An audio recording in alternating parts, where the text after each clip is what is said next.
بسم اللہ الرحمن الرحیم۔ شروع اللہ کے نام سے جو بڑا مہربان نہایت رحم والا ہے۔ بزرگوں، بحیثیت مسلمان ہمارا وظیفہ صرف اسی سے پورا نہیں ہوگا۔ ہم نے نمازیں پڑھی تھی الحمدللہ، آپ سب کہیں الحمدللہ ذرا زور سے۔ ہم نے روزے رکھے الحمدللہ، ہم نے حج و عمرے کیے الحمدللہ، ہم نے زکوٰۃ و صدقات ادا کیے الحمدللہ۔ اللہ پوچھا کرے گا جی آپ نے میری زمین پر میرے نظام کا بھی نفاذ کروایا، محمد عربی کے لائے ہوئے دین و شریعت کا بھی نفاذ کروایا۔ وَلَا يُشْرِكْ فِي حُكْمِهِ أَحَدًا، اللہ عبادت میں شریک برداشت نہیں کر سکتا، حکومت میں بھی اپنے ساتھ کوئی شریک برداشت نہیں کر سکتا۔ تو حکمران مسلمان جتنے سارے بھی ہیں، انہوں نے اللہ کا خلیفہ بننا ہے، انہوں نے اللہ کی نیابت پر انسانوں کے اوپر حکومت کرنی ہے، انہوں نے انسانوں کے اوپر وہ نظام نافذ کرنا ہے جو انسانوں کا خالق اور کائنات کا خالق ان کی فلاح و بہبود کے لیے بھجوا چکا ہے۔ تو قابل احترام بزرگوں، جناب رسول اللہ صلی اللہ علیہ وسلم آپ دعوت کی میدان میں دیکھیں، انداز دعوت یہ ادعو الی سبیل ربک بالحکمہ والموعظۃ الحسنہ وجادلہم باللتی ہی احسن ان ربک هو عالم بمن ضل عن سبیلہ وهو عالم بالمہتدین۔ میرے پیغمبر جب آپ اپنے لیے رفقا کی تلاش میں نکل جائیں، لوگوں کو دعوت دے اپنا فکر و نظر قبول کرنے کا، تو آپ کی بات معقول ہونی چاہیے، آپ کی بات ریزنیبل ہونی چاہیے، آپ کی بات ود آرگومنٹس ہونی چاہیے، آپ کی بات دلائل کی بنیاد پر مستدل ہونی چاہیے، یہی ہے حکمت۔ اور دوسری بات والموعظۃ الحسنہ، آپ کا انداز بیان اٹریکٹیو اور جاذب ہونا چاہیے، لوگ آپ کو سننے کے لیے بےتاب رہیں۔ ہاں لیکن کبھی کوئی ہوتا ہے ایسا بدطینت کہ آپ ان چیزوں کو مد نظر رکھیں گے لیکن وہ غصے میں آ جائیں گے، مقابلے پہ اتر آئیں گے، تو آپ کیا کریں گے؟ آپ بھی فوراً یہاں سے مائک اٹھا کر اس کے سر پہ دے ماریں گے؟ نہیں جی، وجادلہم باللتی ہی احسن، آپ نے جاہل کے جدال کا مقابلہ کرنا ہے سابقہ انداز سے زیادہ بہتر انداز پر۔ جب آپ کے مقابلے پہ کوئی نہیں آیا تھا تو آپ کا انداز تھا گڈ، آپ کا انداز تھا گڈ، اچھا جب کوئی مقابلے پہ اتر آیا تو آپ کا انداز ہونا چاہیے بیٹر، اور جب اس کے بعد کوئی مقابلے پہ آیا تو آپ کا انداز ہونا چاہیے the best. وجادلہم باللتی he Ahsan, سپرلیٹیو degree اللہ تعالیٰ نے استعمال کی، صیغہ اسم تفضیل کہ وجادلہم باللتی ہی احسن ان ربک۔ اب آپ سوچیں گے انداز تو میرا اچھا ہے، ابو جہل کیوں نہیں مان رہا، میرا اپنا چچا ابو لہب کیوں نہیں مان رہا، میرا چچا ابو طالب کیوں نہیں مان رہا؟ کیونکہ حضرت ابو طالب جناب رسول اللہ صلی اللہ علیہ وسلم کے سامنے کفار مکہ کے مقابلے میں سیسا پلائی ہوئی دیوار بن کے کھڑے تھے، آپ کو تحفظ فراہم کرتے رہے۔ مشرکین مکہ کے سردار ابو طالب کے پاس آ کر کمپلینٹس پہ کمپلینٹس کیا کرتے تھے، شکایات رجسٹر کر رہے تھے کہ آپ کے بھتیجے نے آج ہمارے خداؤں اور معبودوں کو یہ برا بلا کہا۔ ابو طالب نے ایک بار حضور علیہ الصلوۃ والسلام کو بلایا، آئے ذرا بیٹھے، یہ آپ کے قوم کے بڑے اور بوڑھے اور بزرگ ہیں، سردار ہیں، نواب ہیں، آئے ہیں کچھ شکایات کر رہے ہیں۔ جی کیوں؟ یہ کہتے ہیں ہمارے خداؤں کو برا بلا کہتا ہے۔ حضور علیہ الصلوۃ والسلام نے فرمایا نہیں جی، میرے اللہ نے تو مجھے منع کر دیا ہے کہ وَلَا تَسُبُّوا الَّذِينَ يَدْعُونَ مِن دُونِ اللَّهِ فَيَسُبُّوا اللَّهَ عَدْوًا بِغَيْرِ عِلْمٍ۔ میرے نبی آپ مشرکین کو گالیاں نہ دیا کریں، ان کے معبود کو گالی نہ دے، وہ جہالت کے مارے مقابلتاً آپ کے خدا کو گالیاں دیتے رہیں گے۔ تو میرے اللہ نے تو مجھے منع کیا ہے، میں برا تو نہیں کہتا، البتہ ریالٹی واضح کر دیتا ہوں۔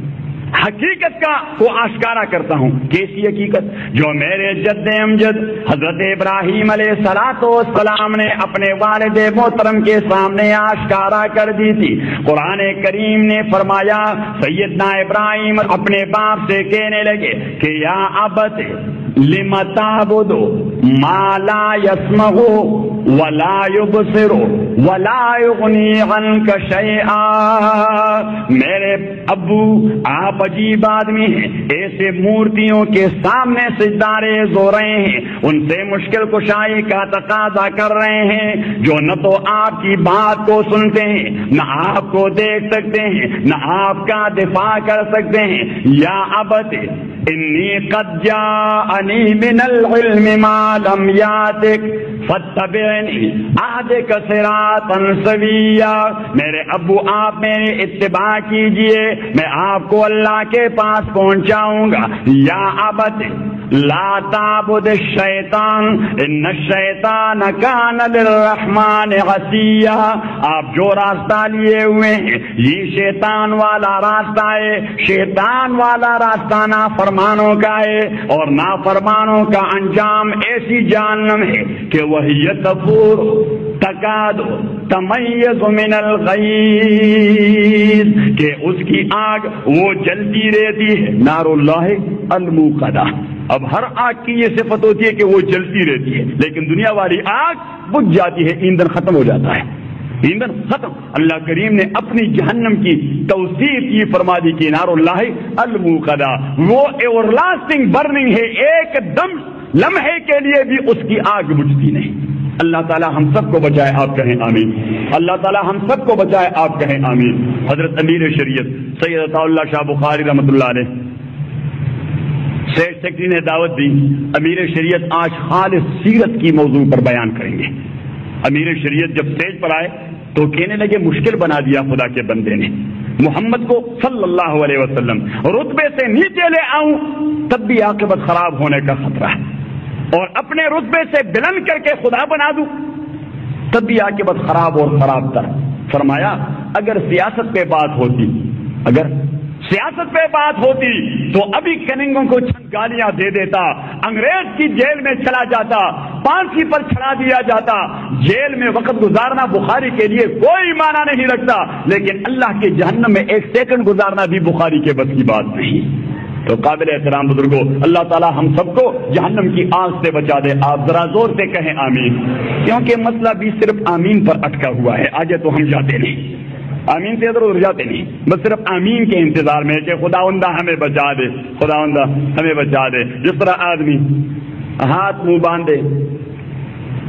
اس طرح بیٹھا رہے اور کہتا رہے کہ خدایا میری پیاس بجھا دے، خدایا میری بھوک ختم کر دے، خدایا مجھے سیر کر دے. نہ ہاتھ مارتا ہے، نہ پاؤں، نہ لقمہ اٹھاتا ہے، نہ منہ میں ڈالتا ہے، اور کہتا ہے کہ ان اللہ هو الرزاق ذو القوت المتین، اللہ ہی رزق دینے والا ہے. خدا کے بندو، آپ نے بھی تو کچھ ہاتھ پاؤں مارنے ہیں تبھی تو خدا رزق دیا کرے گا، اسی طرح تو نہیں دیا کرتا. لیکن جب مغفرت کی بات آتی ہے اور آخرت کی، جی بس اللہ تعالیٰ غفور الرحیم ہے، وہ ہمیں بخش دے گا، وہ ہمیں بخش. بس ہم بھی صرف آمین پر اٹکے ہوئے. اللہ تعالیٰ ہماری مغفرت نصیب فرمائے، آپ سب کہیں آمین. تو قابل احترام بزرگوں، عرض یہ کر رہا تھا کہ ابو طالب نے حضور پاک صلی اللہ علیہ وسلم سے کہا کہ میرے بیٹے، آپ کے قوم کے بڑی بوڑھے آپ کی شکایت کر رہے ہیں. آپ نے فرمایا میں نے کبھی کسی کی دل آزاری نہیں کی، ریالٹی کو آشکارا کر دیا، حقائق واضح کر دیے، فیکٹس کی بنیاد پر بات کی. ان کو ناگوار گزری ہے وہ بات سارے فسادے میں جس کا ذکر نہ تھا. ایک شاعر نے بہت عجیب بات کہی تھی کہ وہ بات سارے فسانے میں جس کا ذکر نہ تھا، وہ بات ان کو بڑی ناگوار گزری ہے. میں نے کبھی گالی تو دی نہیں، انہوں نے مفت کا کمپلینٹ لاج کر دیا، مفت کی شکایت رجسٹر کروا دی. اب انہوں نے کہہ دیا کہ جی آئے ہیں آپ کے بھتیجے، آپ انہیں کہیں آپ کوئی مال دولت مانگتے ہیں، آپ کوئی سرداری مانگتے ہیں، آپ کوئی زمین اور جاگیرداری مانگتے ہیں، آپ کوئی بیوی پانے کے چکر میں ہیں، جو بھی ہیں آپ ہمیں کہہ دیں، ہم پرووائڈ کرنے کے لیے تیار ہیں. حضرت ابو طالب نے کہا بیٹے کیا خیال ہے، یہ جو آفر کر رہے ہیں جناب رسول اللہ صلی اللہ علیہ وسلم اپنے چچا کے سامنے سے اٹھ کھڑے ہوئے اور کہا یا غم میرے چچا جی آپ نے یقیناً میرے لیے بہت ساری مصیبتیں جی لی، اب میں سمجھ رہا ہوں آپ کو بھی مشکلات پیش آ رہے ہیں، قومیت کے مقابلے میں آپ کے لیے مشکلات ہیں، لیکن ایک بات سنیں کہ فواللہ لو وضعوا فی احدى کفی الشمس وفی الاخرى القمر، اگر یہ آل مکہ یا دنیا کے سارے انسان اس بات پہ قادر ہوں کہ میرے دائیں ہاتھ میں دنیا کی سب سے قیمت ترین چیز سورج میرے ایک ہاتھ میں رکھ دیں اور چاند میرے دوسرے ہاتھ میں رکھ دیں اور مجھ سے تقاضا کریں کہ وہ دعوت نہ دے کہ لا الہ الا اللہ، تو چچا سن لیجئے میں اس دعوت اور اس پیغام کو چھوڑنے والا نہیں، اس دعوت پیغام کو، اور اگر آپ کو تکلیف ہے تو میں جا رہا ہوں۔ حضرت ابو طالب نے کہا بیٹھ جائے بیٹے، سرداروں سے کہا جاؤ بدبختو چلے جاؤ، میرا بیٹا جو بات کر رہا ہے ٹھیک کر رہا ہے۔ اب جب مر رہا تھا حضرت علی رضی اللہ تعالی عنہ آئے آپ صلی اللہ علیہ وسلم کے پاس کہ جی آپ کے چچا اور میرے ابو حضرت ابو طالب وہ مر رہے ہیں نزا کی حالت۔ حضور علیہ الصلوۃ والسلام اٹھ کھڑے ہوئے، آخر 45 سال اس کو سہارا دیا تھا، کتنے سال؟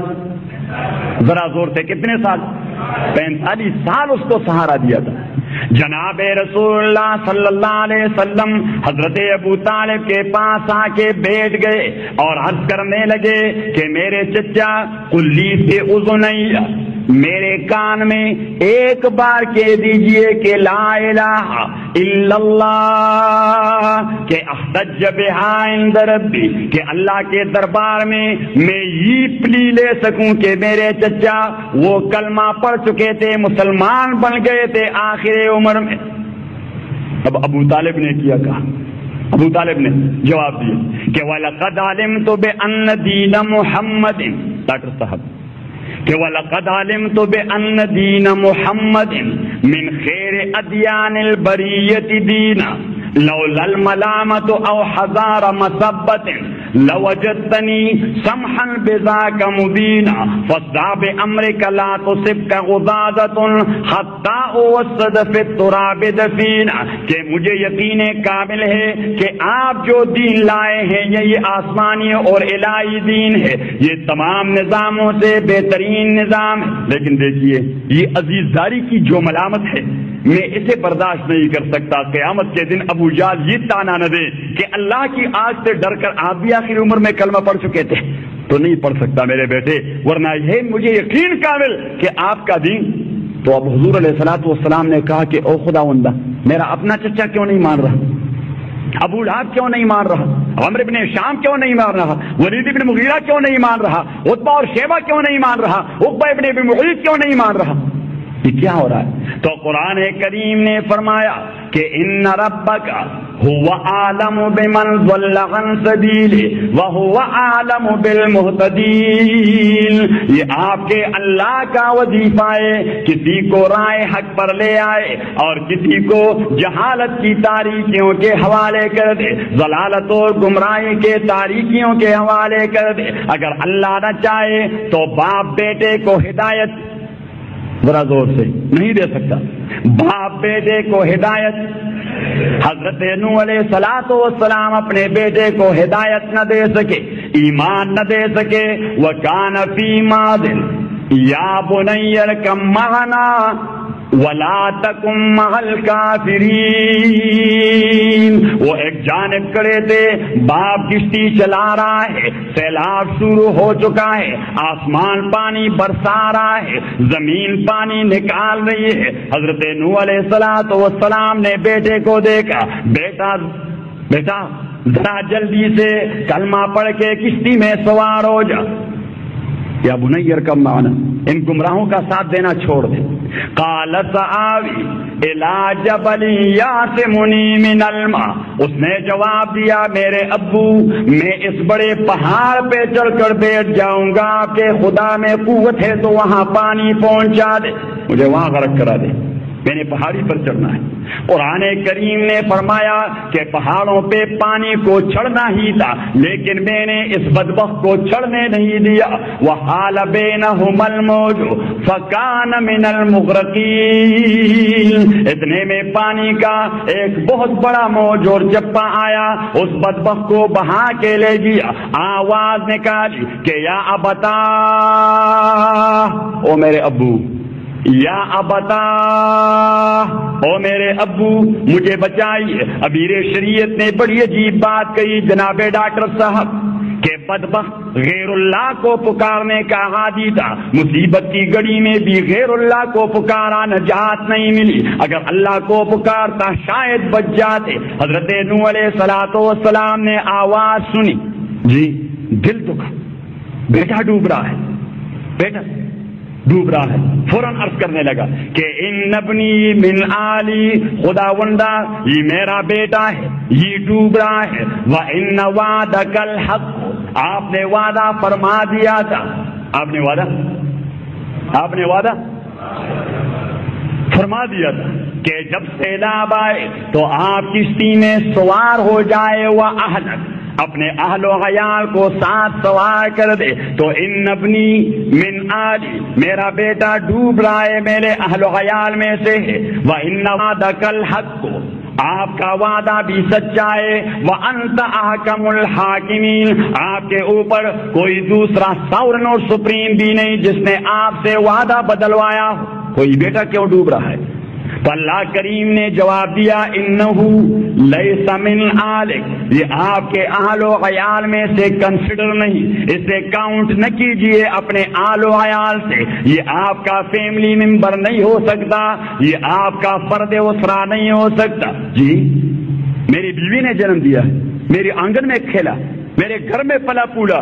میرے گود میں کھیلا، کیسا میرے عیال میں سے نہیں، فیملی ممبر نہیں؟ قرآن کریم نے فرمایا انہ عمل غیر صالح، وہ آپ کے گھر میں ہوتے ہوئے بھی انسان نہیں بنا، وہ آپ کے گھر میں ہوتے ہوئے بھی آپ کے تعلیمات سے استفادہ نہ کر سکا۔ اتنے میں دوسری آواز آئی ڈوبتے ڈوبتے کہ یا ابتا، ابو ڈوب رہا ہوں، بچائیے نا۔ حضرت نوح علیہ السلام پہ پھر شفقت پدری غالب ہو گئی کہ خداوندہ ڈوب رہا ہے۔ اللہ کریم نے فرمایا فلا تسألنی ما لیس لک بی علم، میرے نبی جس چیز کا آپ کو پتہ نہ ہو اس کے متعلق مجھ سے نہ پوچھا کر۔ اور اگر پھر آپ نے یہی سوال کیا کہ بیٹے کو بچائے تو انی اعظک، تو میں طلباء سے کہہ رہتا ہوں کہ یہاں وعد بمعنی نہیں ہے کہ انی انہا کا، انی اعظک، میں آپ کو ریسٹرکٹ کر دیتا ہوں، میں آپ کو منع کر دیتا ہوں ان تکون من الجاہلین، کہ آپ ایسا ناسمجھ بننے کی کوشش نہ کریں کہ کافر بیٹے کے لیے مغفرت اور بچانے کی فکر میں لگے رہیں، بس ایسے چھوڑیں۔ تو جب اللہ نہیں چاہتا تو باپ بیٹے کو ایمان اور ہدایت نہیں دے سکتا، باپ بیٹے کو ایمان نہیں دے سکتا۔ تو فرمایا ان ربک هو عالم بمن ضل عن سبیلہ وهو عالم بالمہتدین۔ تو جناب رسول اللہ صلی اللہ علیہ وسلم کو دعوت کے میدان میں دیکھے، آپ صلی اللہ علیہ وسلم کو مصیبت کے وقت دیکھے، آپ صلی اللہ علیہ وسلم کو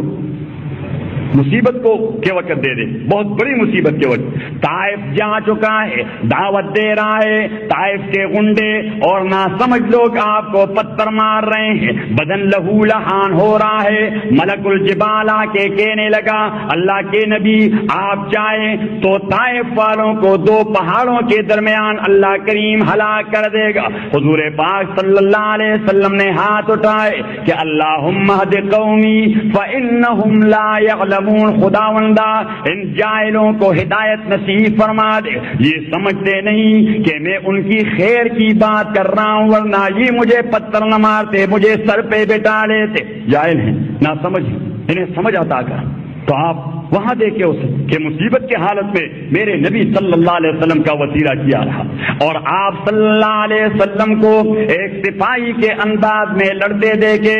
کہاں؟ حرب فجار میں، حرب فجار میں نبوت سے پہلے جب وہ غیر کی قیادت میں لڑ رہا تھا تو کیسے انقیاد کیسے کرتا،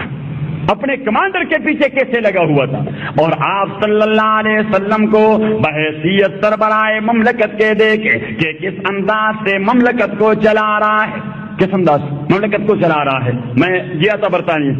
یہاں سے بیرسٹری کی ڈگری ہوتی ہے، وہاں ان کا ایک بورڈ لگا ہوا ہے eminent jurist of the world, دنیا کے سب سے ماہر ترین قانون ساز لوگ، eminent jurist of the world, دنیا انسانیت کے سب سے بہترین قانون ساز۔ اب وہاں جو متعصب بیٹے ہیں، متعصب انگریز جو بیٹے ہیں، فرنگی بیٹے، وہ میرے نبی کو نبی نہیں مانتے، سوشل ریفارمر ضرور مانتا ہے، سوشل ریفارمر ضرور مانتا ہے، ریولوشنری لیڈر ضرور مانتا ہے، ریولوشنری لیڈر صرف نبی نہیں مانتا۔ Eminent jurist of the world میں top of the list Muhammad the prophet of Islam صلی اللہ علیہ وسلم، کہ میرے نبی دنیا کے قانون دانوں میں سے اور قانون سازوں میں سے سب سے بہترین قانون ساز تھے۔ محمد نے جو قانون دیا، جارج برنارڈ شاہ ایک متعصب یہودی اور ہے فلسفی اسکالر،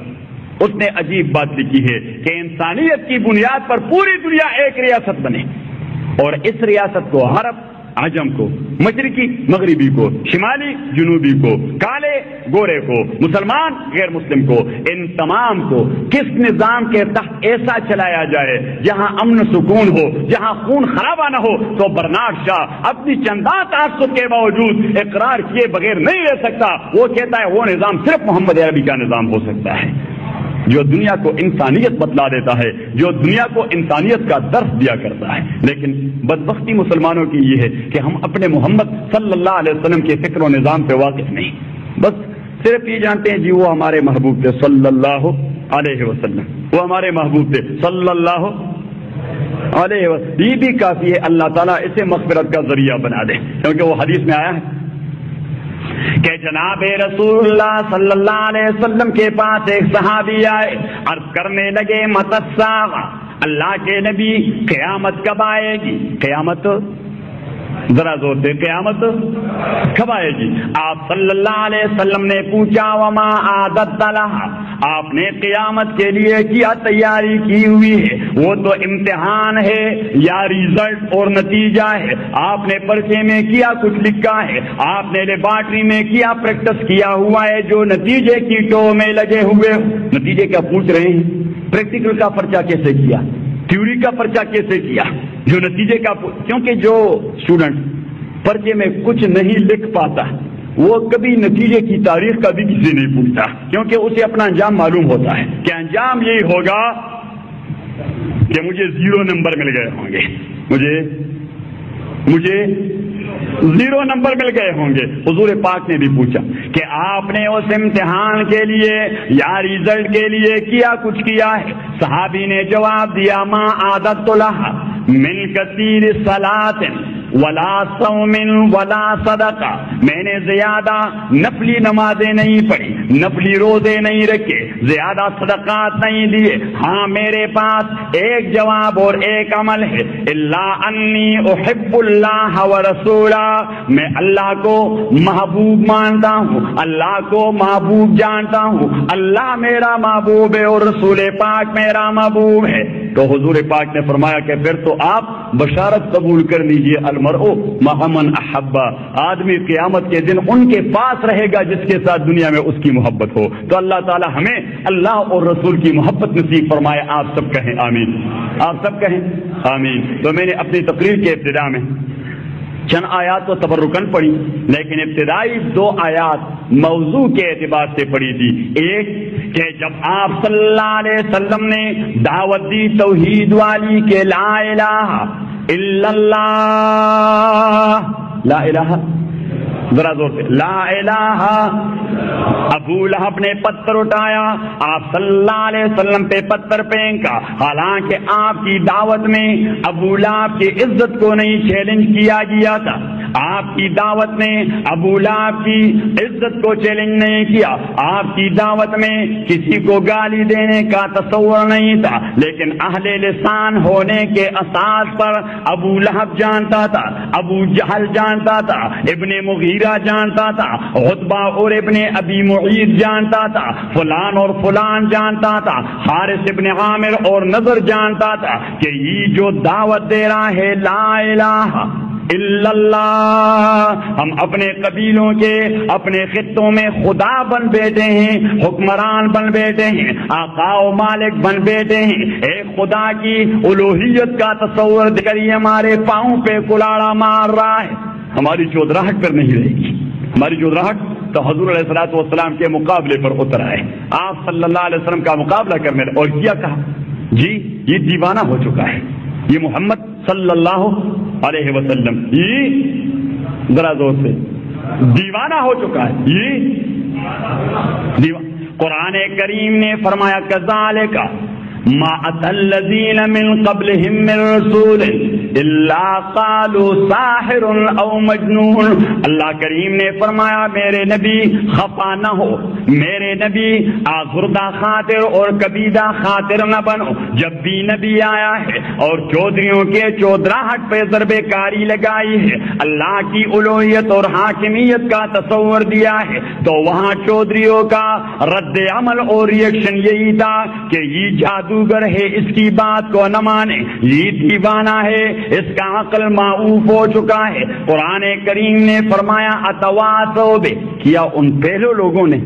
ان کو کوئی وصیت چھوڑی ہے کہ آپ نے بھی اپنے نبی کو جی کہنا ہے؟ اللہ فرماتے ہیں نہیں، وصیت تو نہیں چھوڑی، بل ہم قوم طاغون، سرکش لوگوں کا مصلح کے مقابلے میں رد عمل بھی یہی ہوتا ہے جو ان کا رد عمل ہے۔ اتواصوا به بل هم قوم طاغون، اور فرمایا فتول عنهم فما انت بملوم وذکر فان الذکر تنفع المؤمنین، آپ اپنی بیان اور دعوت کو جاری رکھیں۔ اب پھر انہوں نے کہا جی جو بات کر رہا ہے یہ تو نت نیا فتنہ ہے، اس قسم کی بات ہم نے کبھی تاریخ میں سنی نہیں، لا الہ الا اللہ والی بات ہم نے تاریخ میں ذرا زور سے ہم نے تاریخ میں نہیں سنی، آباء و اجداد کے زمانے سے نہیں سنی۔ تو اللہ کریم نے فرمایا وما ارسلنا من قبلک من رسول الا نوحی الیہ انہ لا الہ الا انا فاعبدون، میرے نبی آپ سے پہلے جتنے سارے انبیاء اور رسول آئے ہیں ان تمام کی یہی دعوت تھی کہ لا الہ الا اللہ، یہ جھوٹ بول رہے ہیں، یہ بک رہے ہیں، جو یہ کہہ رہے ہیں کہ دعوت نہیں ہے، نا آشنا اور اجنبی دعوت ہے، تو دعوت آپ دیتے رہیں۔ اب کامیابی کا راستہ تو فرمایا کہ لقد کان لکم فی رسول اللہ اسوۃ حسنہ لمن کان یرجو اللہ والیوم الآخر، میرے نبی کی زندگی یہ آپ کے لیے ماڈل اور نمونہ ہے، آپ کامیابی چاہتے ہیں تو میرے نبی کے فٹ پرنٹس کو فالو کریں، میرے نبی کے قدموں پہ آپ چلتے رہے، کامیاب ہوتے جاؤ گے، نبی کریم صلی اللہ علیہ وسلم کے قدموں کی اتباع کرتے رہیں تو آپ کامیاب ہوتے جائیں گے، اگر آپ اس راستے کو چھوڑ جائیں گے تو ناکامی ہی ناکامی ہوگی۔ اور جس طرح ڈاکٹر صاحب نے کہہ دیا کہ حضرت سیدہ عائشہ صدیقہ رضی اللہ تعالی عنہ آپ صلی اللہ علیہ وسلم کی اخلاقیات اور سیرت کے متعلق کسی نے آپ سے پوچھا کہ کیف کان خلق رسول اللہ صلی اللہ علیہ وسلم، حضور کی سیرت کا مائی ذرا ذکر کیجئے کہ ہمارے آقا کی سیرت کیا تھی، ہمارے آقا کا کردار کیا تھا۔ فرمایا کان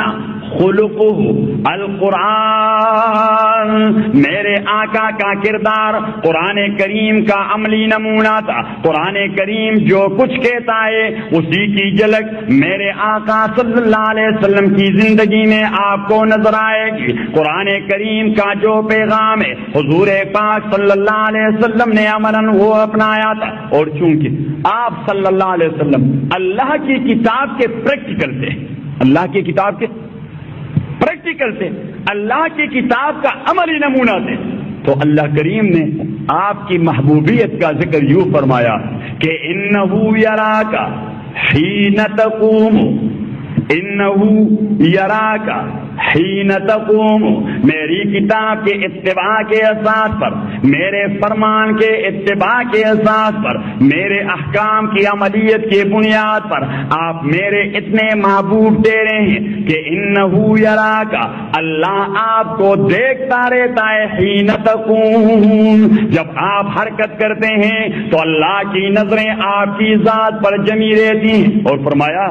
کہ تنہائی میں آپ حرکت کریں تو نظریں اللہ کی آپ پہ جمی رہتی ہیں، لیکن جب آپ جماعت میں حرکات کرتے ہیں وہ لَقَدْ كَانَ لَكُمْ فِي رَسُولِ اللَّهِ أُسْوَةٌ حَسَنَةٌ، زندگی کے ہر شعبے میں، شادی اور غمی کے موقع پر، بھوک اور پیاس کے موقع پر، سیر ہونے کے موقع پر، راحت و مصیبت کے موقع پر، حکومت اور محکومیت کے موقع پر، اپنی قوم کے اندر رہ کر اور باہر کے دنیا میں مہاجر بن کر آپ صلی اللہ علیہ وسلم کے اعمال و کردار آپ کے لیے نمونہ تھے۔ انسانی زندگی کا کوئی پہلو ایسا نہیں جہاں آپ صلی اللہ علیہ وسلم نے آپ کو گائیڈ لائن نہ دیا ہو، جہاں آپ صلی اللہ علیہ وسلم نے آپ کو گائیڈ لائن نہیں دیا ہو، جہاں آپ صلی اللہ علیہ وسلم نے آپ کی رہنمائی کے لیے آپ کو نقشہ نہیں دیا ہو۔ اور چونکہ آپ کی ذات، سب کہو صلی اللہ، ذرا زور سے صلی اللہ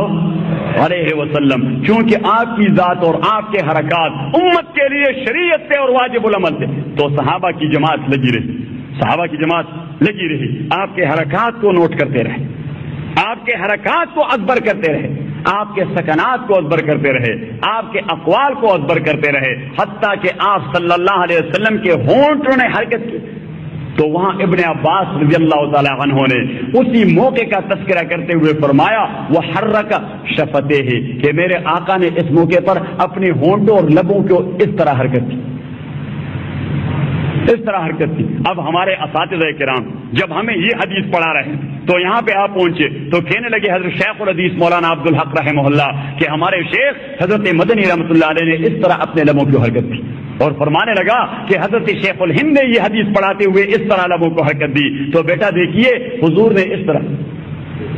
لبوں کو حرکت دی۔ اور دارالعلوم دیوبند کے دارالحدیث میں ہمارے بزرگ بیٹے ہیں علامہ انور شاہ کشمیری رحمہ اللہ، حدیث شمائل کی یہ پڑھا رہے ہیں کہ جناب رسول اللہ صلی اللہ علیہ وسلم، آپ کی شکل مبارک، آپ کا رنگ مبارک، کان مشربا بالحمرہ، آپ سرخ و سفید رنگ کے حامل تھے، اور آپ صلی اللہ علیہ وسلم جب راہ پہ چلتے تھے مشاک انما ینحت من سبب، تو اس انداز سے نظریں زمین پہ لگائے ہوئے تھے جس طرح آدمی کسی چڑھائی سے اتر رہا ہو، اترائی سے اتر رہا ہو اور زمین پر نظریں لگائے ہوئے ہو۔ میرے آقا اکثر اوقات میں جو چلا کرتے تھے تو زمین پہ نظریں لگائے رکھتے۔ مولانا بدر عالم میرٹی مہاجر مدنی مدفون جنت المقی آپ کے شاگرد ہیں، اس نے فوراً پوائنٹ آف آرڈر،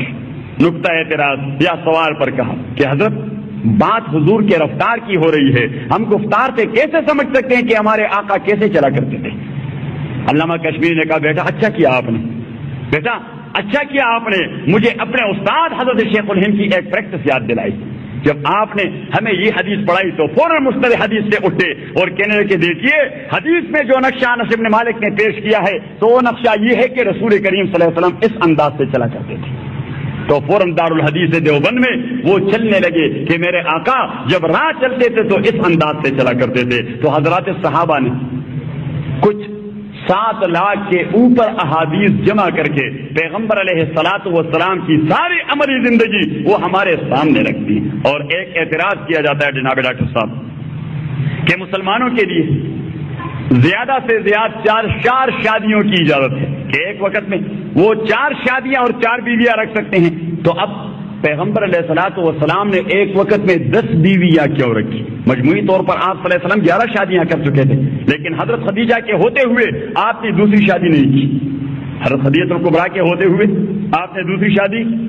ذرا زور سے، آپ نے دوسری شادی نہیں کی۔ اور خدیجہ سے محبت کا اندازہ یہ کہ مائی حضرت عائشہ فرماتی ہیں رضی اللہ تعالیٰ عنہ کہ ہمارے گھر میں جب ہم کوئی بہترین قسم کا کھانا پکاتے تو حضور پاک صلی اللہ علیہ وسلم سالن برتن میں ڈال کر کچھ روٹیاں ساتھ لے کر حضرت خدیجہ کے باپ کے گھر میں پہنچایا کرتے تھے، آپ کے باپ کے گھر میں اپنے سسرال والوں کے ہاں پہنچاتے۔ تو میں اس پر رش کرتی تھی کہ حضور کو خدیجہ کتنی محبوب تھی، مر گئی ہے میں نے کبھی دیکھی بھی نہیں،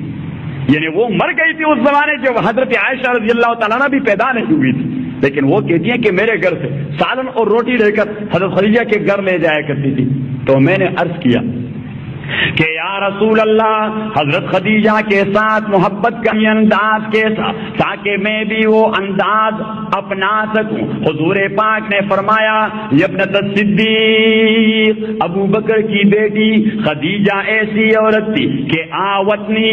حین طردتنی القوم وصدقتنی حین کذبتنی القوم، جب میرے اپنے چچے میرے مقابلے میں اٹھ کھڑے ہوئے، میری تکذیب کی، مجھے دروغ کوئی کا نسبت کیا، مجھے جھوٹا کہا، تو خدیجہ نے سب سے پہلے کہا لا الہ الا اللہ محمد رسول اللہ، اور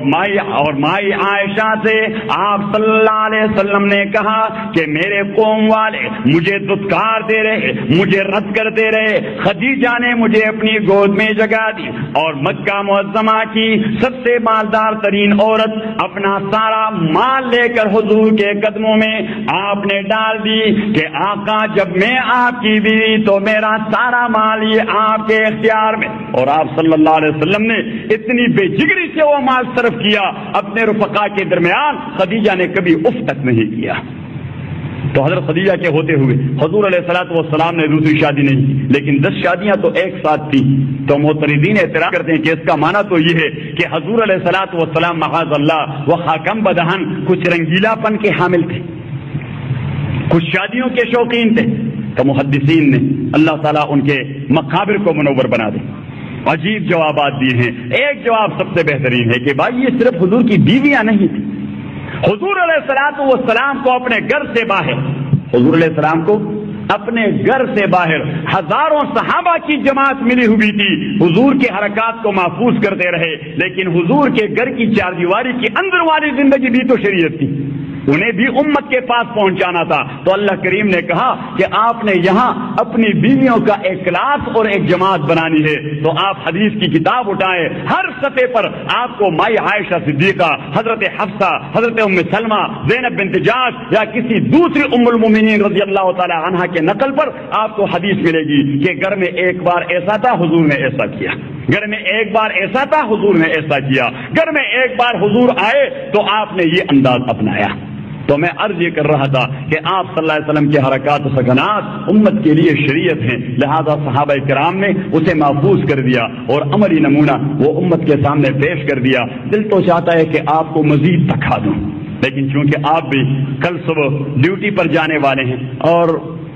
بنیادی بات یہ ہے کہ میں ہمیشہ دوستوں سے کہا کرتا ہوں کہ وہ لوگ اللہ کے نزدیک زیادہ قابل احترام ہیں جو حلال کی کمائی میں لگے ہوتے ہیں، حلال کی کمائی میں۔ ایک حدیث آپ کو بتلا دوں اور پھر انشاءاللہ اسی پر اکتفا کرتا ہوں۔ حضور علیہ الصلوۃ والسلام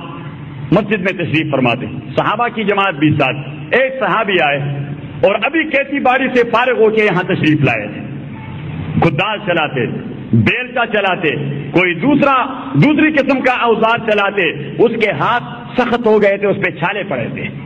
چھالے۔ حضور علیہ السلام سے مصافحہ کیا، صحابہ سے مصافحہ کیا، ہاتھ سخت ہو گئے تھے کام کاج کرتے کرتے۔ تو ایک صحابی نے عرض کیا کہ یا رسول اللہ لو تورمت یداہ عن الجہاد فی سبیل اللہ، اللہ کے نبی اگر اس کے ہاتھ پہ چھالے پڑتے اللہ کی راہ میں لڑتے لڑتے، اسلحہ چلاتے چلاتے، جہاد کرتے کرتے، کتنا اچھا ہوتا۔ تو حضور پاک نے جواب دیا لو تورمت یداہ عن اکتساب الحلال لینفقہ علی ابوین شیخین وصبیۃ صغار فہو فی سبیل اللہ، اگر اس کے ہاتھ سخت ہو گئے ہیں، اس پہ چھالے پڑے ہیں، یہ حلال کی کمائی میں لگا ہوا ہے تاکہ کچھ حلال کما سکے، اپنے بوڑھے ماں باپ کی خدمت کر سکے اور اپنے چھوٹے چھوٹے بچوں کی تربیت کر سکے۔ تو حضور نے فرمایا اللہ کے نزدیک اس کا مرتبہ بھی مجاہد سے کم تر نہیں۔ تو آپ تمام کام کاج کرنے والے لوگ ہیں، حلال کے اکتساب میں گھر بار چھوڑ کر یہاں آئے ہوئے ہیں، اس لیے آپ کو مزید تکانا نہیں چاہتے۔ باہر سے دیر آخر میں ایک بار پھر جمعیت علماء اسلام ابو ظبی